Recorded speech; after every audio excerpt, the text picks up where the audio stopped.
AI generated video. Some filmmakers love it, some hate it, and others fear it. Most people think it's going to steal our jobs, or that it kind of just looks like AI. But what if we treat it like a creative tool instead of something that will make everything? In this video, I'm going to show you 3 scenes that I created with the help of AI, and how I used it as a tool to boost the production quality.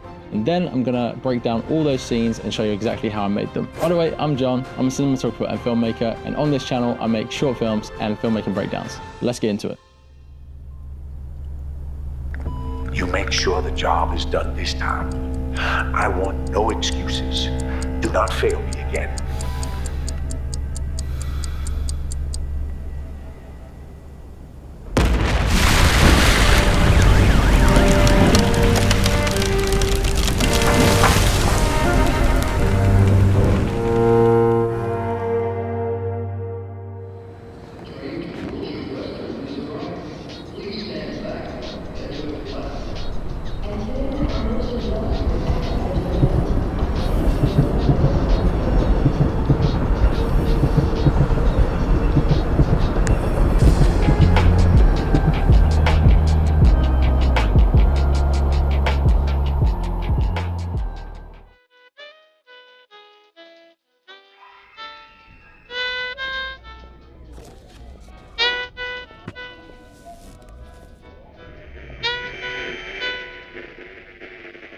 Government officials issued a public urging residents to remain indoors, avoid isolated areas.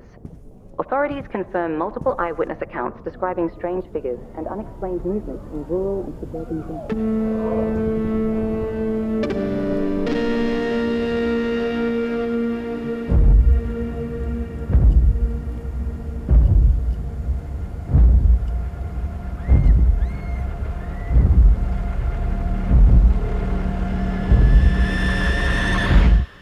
So the AI tool that I'm using for this video is Artlist's new text-to-image tool. Full disclosure, they are sponsoring this video, but whether you use their tool or a different AI tool, the principles and techniques I'm going to show you apply all the same. And just so you know, I've put timestamps throughout the video so you can skip ahead to any part that you want to see. And also I'll list all the equipment down in the description below so you can check out all the tools I've used. However, the key thing to remember is that when we generate these AI images, the lighting in these images, we're going to have to replicate that in our shots.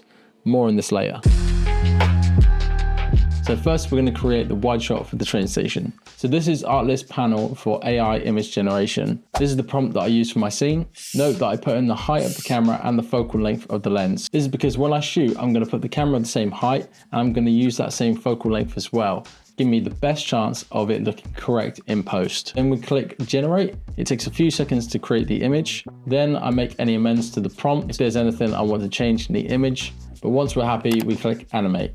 This opens up a new panel. So now you're going to input a brand new prompt of what you want to happen. All I wanted for my shot was for a train to pass through the scene, so I had some movement in the shot. Now for video, you can generate 5 seconds or 10 seconds long, and you have the option of 720 or HD. Here's the prompt I used for my video.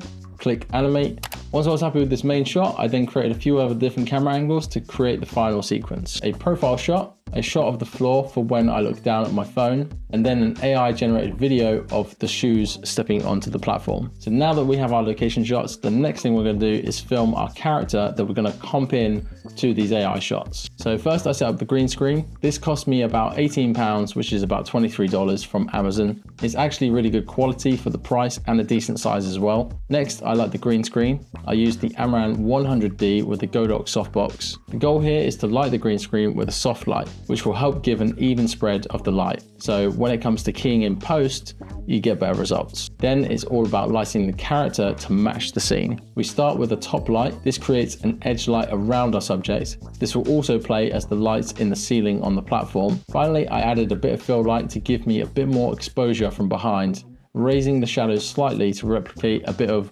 realism of lighting that would be bouncing from the ground. Here's a quick lighting diagram of all the settings, and now we're set up, it's time to shoot.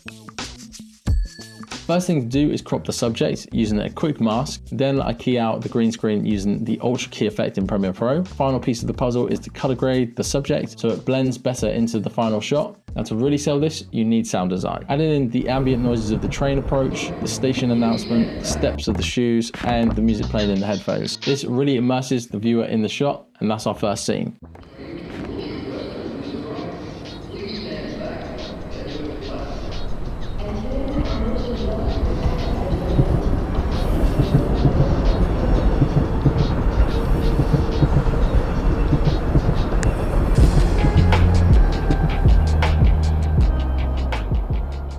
Green screen, of course, is nothing new, but using the AI as the slate that will replace the green screen can be highly effective. This kind of approach is similar to one of my favorite Netflix shows, David Fincher's Mindhunter. One thing that I discovered after I saw this show was the hidden use of CGI. They replaced backgrounds, they removed modern elements, and added more invisible CGI into the shot, ultimately creating a better and more immersive experience for the viewer. And that is really the key point here. So the next two scenes don't use green screen, but there's a surprising reason this next approach is so powerful, which I'll reveal at the end. So first, this is the prompt I use for the image, and this is the prompt I use for the video. To sell the illusion, the first step is to match the aesthetic of the lighting conditions of the AI generated image in all our shots. So let's break down the AI reference first. It's a night scene with cool ambient light, and our character is going to be sitting in this car. So here's how we recreated this look. So step one is the key light. I hung a white bed sheet on a C-stand and bounced a Ciru 150X into it. This creates a soft diffused light that lights our subject's face. Oh, by the way, if you want to check out a more in-depth tutorial on lighting a night car scene, check out this tutorial here.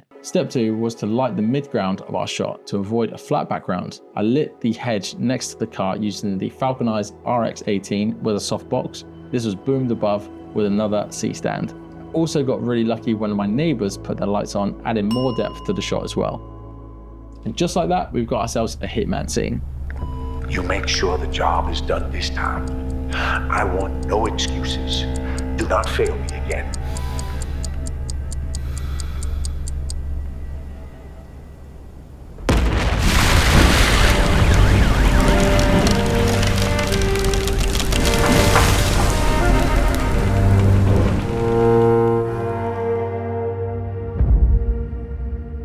So here's the prompt I used to generate the image, and this is the prompt for the video. To shoot this, I followed a few key steps.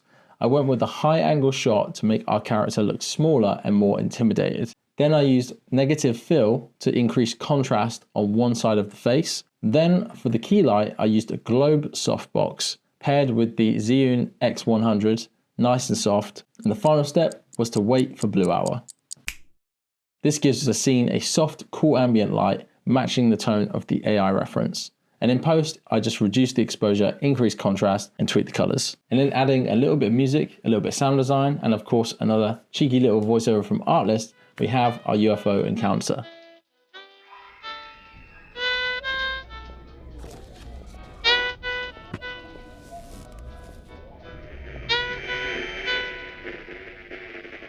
Government officials issued a public urge residents to remain indoors, avoid isolated areas.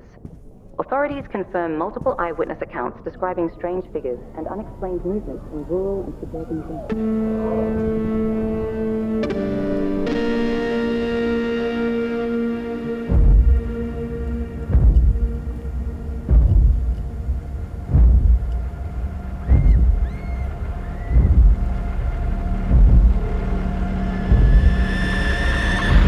But what makes these last two scenes impactful isn't just the visuals, it's actually something much deeper, a psychological principle called perpetual fluency. In simple terms, when something feels familiar to us, our brains are much more likely to accept it as being real. So by starting with real footage, where the lighting, movement, and texture feel grounded, we set the expectation. Then, when the AI shot appears, your brain doesn't question it because it expects the same consistency. And that's the power of perpetual fluency. We're not forcing realism, we're guiding the viewer to believe it. But here's the thing, the fear around AI in filmmaking is not new. Every wave of new technology has sparked some anxiety, and yet some of the greatest filmmakers have embraced new technology or even pioneered it.